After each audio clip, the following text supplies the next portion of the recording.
Sí, pero lo cierto es que lo que tenemos ahora es una suerte de coalición, ¿no?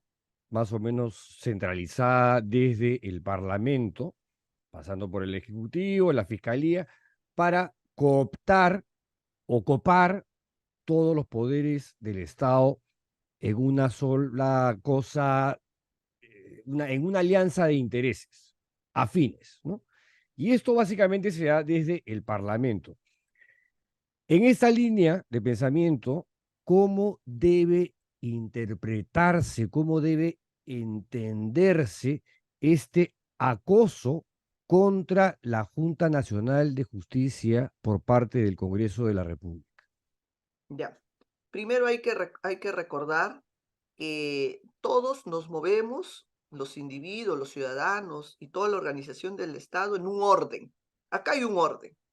Y ese orden es un orden constitucional. Está diseñado, por lo menos en la Constitución, lo más básico, ¿no? Por ejemplo, lo más básico, si una persona es sometida a un proceso, ese proceso debe brindarle garantías mínimas. Es una idea, por decir. Ese orden, ese orden puede ser alterado. Y esa es una situación anómala cuando se altera. ¿Y qué hacer cuando se altera? Utilizar los mecanismos que el propio orden te señala para resistir, para contrarrestar o para insurgir. La propia Constitución también señala. ¿Insurgir para qué? Para defender el orden, para que defender el orden constitucional frente a quien quiere alterarla, porque lo que nosotros tenemos que preservar es que el orden constitucional, las reglas, la institucionalidad se mantenga. Y cuando alguien quiere pervertir, alterar, pues ahí está el titular de ese poder, que es el ciudadano, para resistir. ¿Cómo voy a resistir?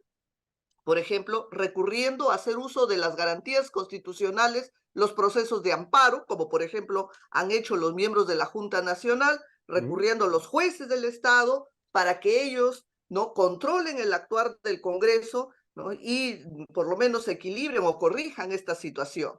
Entonces, lo que yo quisiera que quede claro es que el orden constitucional está diseñado con antelación, que cuando una entidad pretende irrumpir el orden, hay mecanismos que uno puede invocar para resistir esa alteración y que la propia Constitución lo señala a través de los procesos constitucionales e inclusive la posibilidad de ejercer el derecho a la insurgencia.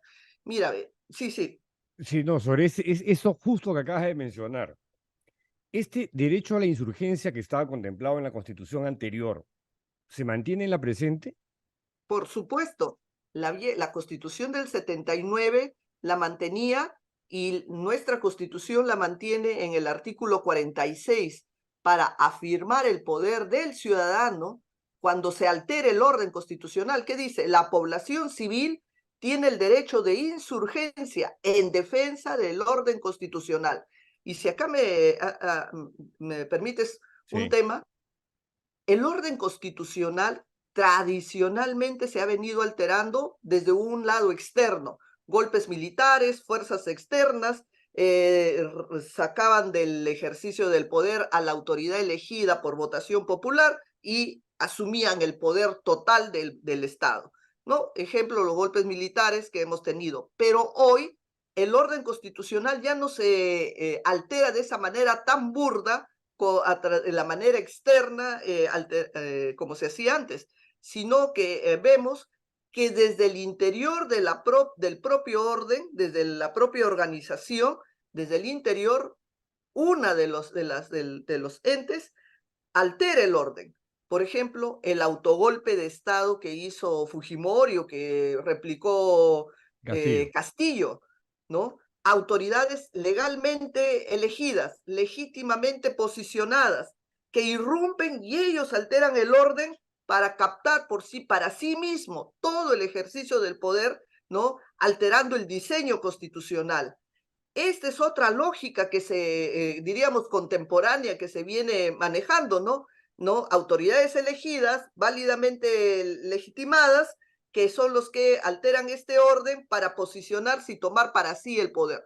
Ejemplo, autogolpe de Estado. Ejemplo, el propio Congreso podría ser también un nuevo escenario que irrumpe para hacerse de sí del poder, alterando el orden al intervenir instituciones que afecten su funcionamiento, que debiliten la garantía de los ciudadanos, que amedreten a la opinión pública, que quiten la vida a los ciudadanos cuando ejercen su derecho a la protesta y no sucede nada, no hay ningún control. Entonces, esos son también mecanismos que se dan para alterar el orden. Entonces, ¿qué dice nuestro diseño constitucional? Que cuando se altere el orden constitucional, el ciudadano tiene el poder de ejercer su derecho a la insurgencia. ¿Para qué?